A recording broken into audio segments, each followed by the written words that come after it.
Êtes-vous un parent pressé? Eh bien, osez la lenteur avec moi. Ici maintenant, je m'appelle Osanne Juteau et je suis accompagnante en douceur maternelle. Alors, je vous accueille à l'école de la lenteur. Eh bien, par cette vidéo qui est dans le thème de la journée de la Saint-Valentin, alors la journée qui souligne l'amour et l'amitié, je vous souhaite une belle journée de la Saint-Valentin. Eh bien, je veux répondre à la question, dans le contexte que le ministère de l'Éducation sexualise les enfants avec son programme, quels sont les droits de l'enfant? Alors, quels sont les droits de l'enfant dans le contexte qu'on amène un programme d'éducation à la sexualité qui est obligatoire depuis septembre 2024? Eh bien, le premier droit de l'enfant, c'est le droit à son enfance. Nous avons le devoir de protéger l'enfant, de redonner son enfance, de valoriser son enfance. Alors, il a le droit, l'enfant, à son enfance. Et puis, il a aussi le droit, disons, à son innocence. Alors, il a le droit de poser ses questions selon sa curiosité, selon son stade de développement naturel, selon sa pensée magique. Il a le droit d'éventer ses histoires sur, par exemple, la question comment on fait des bébés. Alors, il a le droit d'être dans ses histoires, par exemple, une petite graine qui est plantée dans le ventre de la maman, qui grandit, une petite forme de vie, avec un petit cœur qui bat, bouboum, bouboum, bouboum, tout innocent. Eh bien, l'enfant a aussi le droit d'être entouré d'un adulte signifiant qui peut répondre à ces questions. Que ce soit un parent, un grand-parent, toujours un adulte dans la cellule familiale qui est sécuritaire et qui est signifiante pour l'enfant. Alors, il a le droit qu'on réponde à ces questions en respect de sa curiosité et aussi de son développement et de son unicité, parce que chaque enfant est unique selon où il est rendu dans son développement naturel. Alors, je mets un point sur le développement naturel parce que le programme d'éducation à la sexualité a tendance à sexualiser les enfants dès la naissance et c'est ce qui est dit dans le programme, l'enfant naît sexualisé. Alors, ça veut dire qu'il naît avec un sexe et ce sexe lui sert de fonction sexuelle. Alors, c'est ça que ça l'amène comme idée.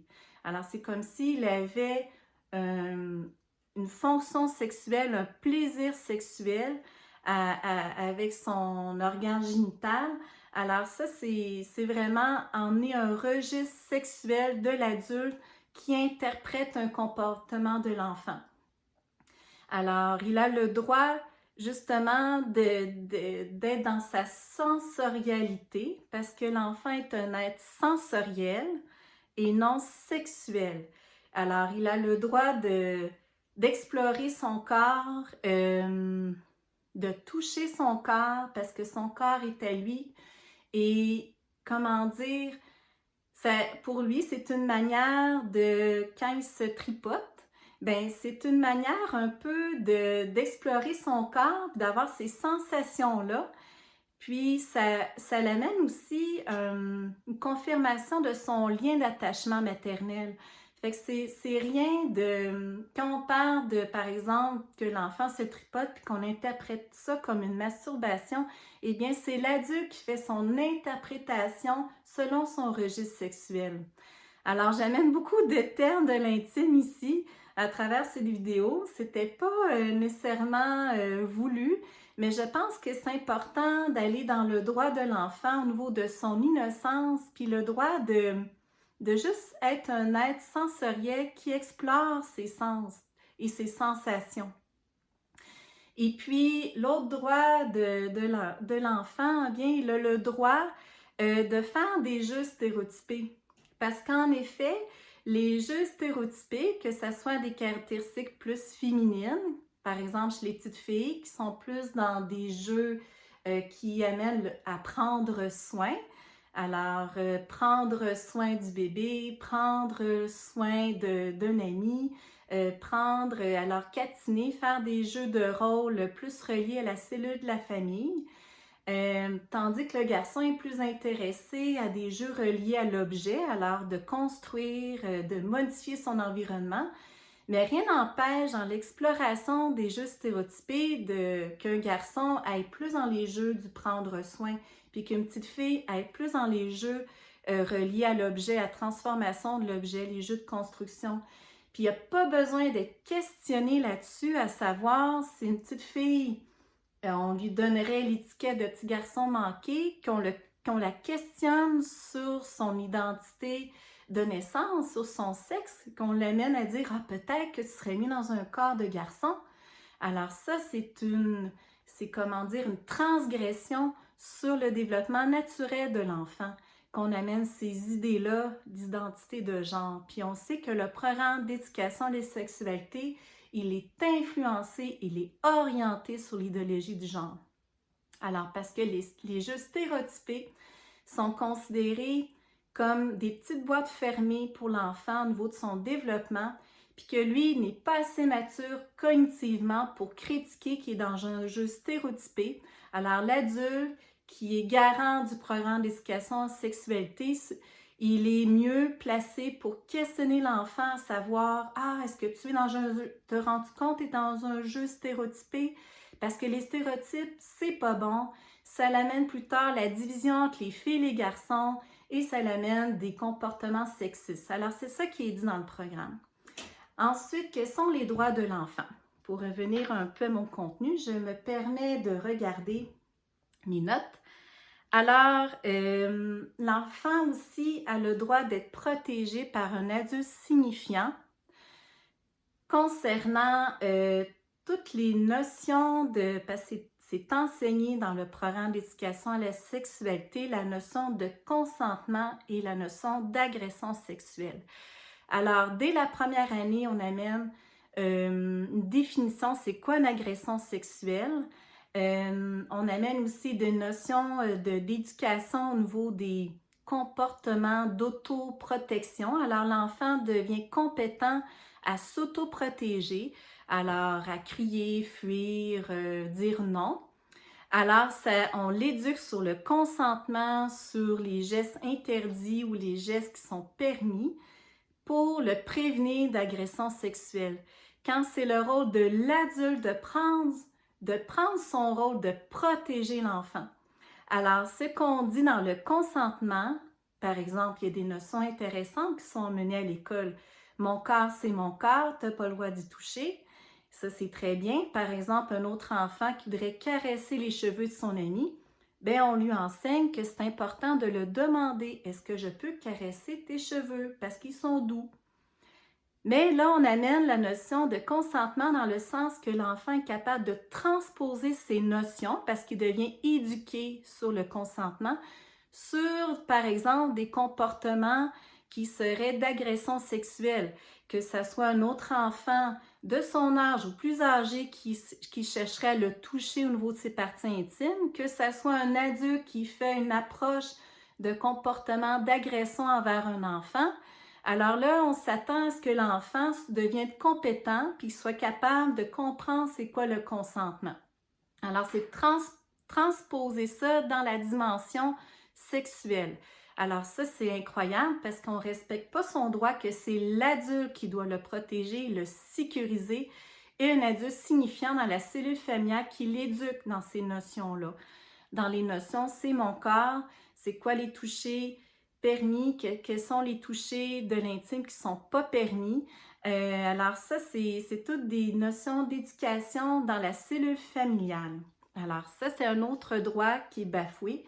Alors qu'on amène ces idées-là d'agression sexuelle dans un programme et aussi la notion de consentement.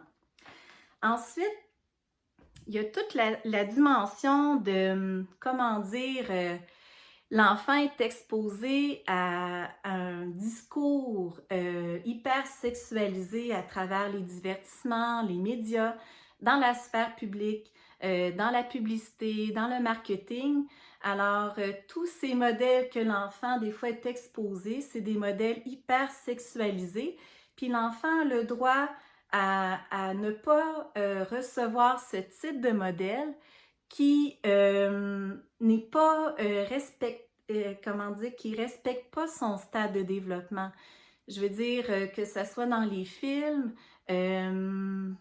où les héroïnes sont hyper sexualisées, hyper maquillées, à l'image un peu d'une drag queen qui vient lire une histoire dans les écoles ou dans les bibliothèques publiques. Alors, je pense que comme parent, l'enfant a le droit à une neutralité, à avoir des modèles identitaires qui respectent son innocence, qui sont dans les modèles qui ressemblent autour de lui, alors papa et maman, qui normalement, les parents ne se mettent pas dans des identités hyper sexualisées. Alors moi, je ne vais pas faire mon épicerie, par exemple, dans mon quotidien de maman, hyper maquillée, euh, euh, disons, avec des robes à paillettes à l'image d'une drag queen. Tu sais, c'est pas ça le modèle identitaire féminin. Alors, voilà, fait que l'enfant, en fait, a le droit, pour terminer, pour moi, c'est qu'il a le droit à avoir son refuge. Son refuge, c'est la cellule familiale. L'enfant a le droit d'être dans son refuge qui est la cellule familiale, qui est sa famille, et qui, cette famille-là, lui transmet des valeurs familiales, qui amène l'enfant à construire ses modèles identitaires, qui respecte son enfance, alors qui n'est pas dans un registre d'un discours sexuel d'adulte, qui se retrouve dans les écoles à travers le programme d'éducation à la sexualité. Alors, je pense qu'on a un devoir, comme parents, d'être critique, d'être vigilant à travers ce programme qui sexualise les enfants et qui est une atteinte à son innocence. Alors, juste par exemple, quand on parle par exemple, de fonction sexuelle, alors on amène l'idée de fonction sexuelle dès la première année.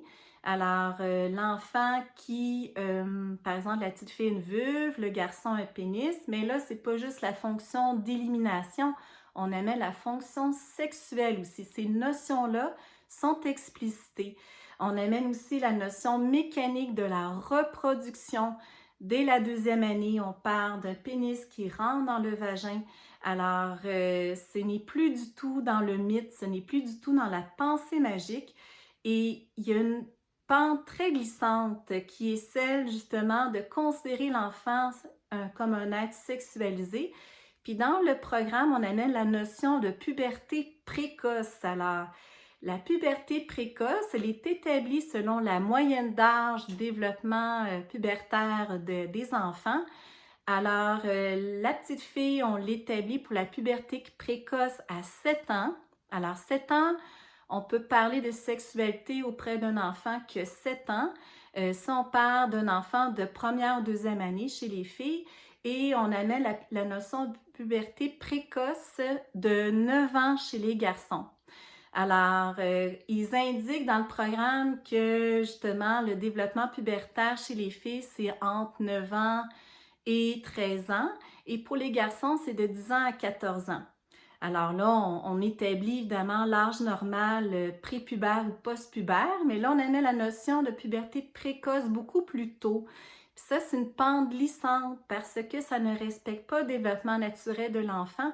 Et ça l'amène quoi, vous pensez? Bien, ça l'amène au niveau des droits de l'enfant, qui est très pervers, c'est d'emmener des notions de droits sexuels à l'enfant. Alors, c'est ça le programme d'éducation à la sexualité, disons ce qui est l'arrière-boutique du programme d'éducation à la sexualité, c'est emmener des droits sexuels à l'enfant, à l'air de sexualiser l'enfant. Alors, je pèse pas mes mots, mais c'est un appel du cœur, comme parent, de devoir redonner l'enfance parce que nos enfants sont menacés par toutes sortes de programmes, par toutes sortes de divertissements. Et je pense qu'on a le devoir de protéger leur innocence. Alors, d'écouter son cœur de parent. Hein, on est dans la fête de la Saint-Valentin. Alors, de prendre justement un temps de lenteur pour écouter son cœur de parent et se dire qu'est-ce que je peux faire pour redonner l'enfance, pour protéger l'enfance de mon enfant. Alors, je vais prendre mon petit stéthoscope pour symboliser. Oups, je suis là.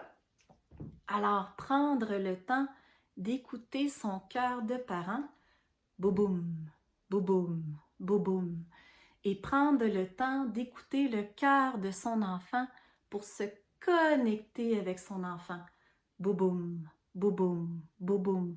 Prends un temps de calme et de lenteur pour revaloriser l'enfance. Alors, c'est un appel à vous abonner à l'École de la lenteur. Je vais vous mettre le lien pour avoir tous les contenus, tous les conseils et les pistes de solutions. Et dans ma prochaine vidéo, je vais emmener la question, disons, de qu'est-ce qu'on peut faire comme parent en mode solution devant le programme d'éducation à la sexualité. Une chose qui est sûre, c'est que c'est possible de redonner l'enfance simplement en étant à l'écoute de son enfant, dans le calme, la lenteur et la douceur. Alors, abonnez-vous à l'École de la lenteur. Bisous! Bonne Saint-Valentin!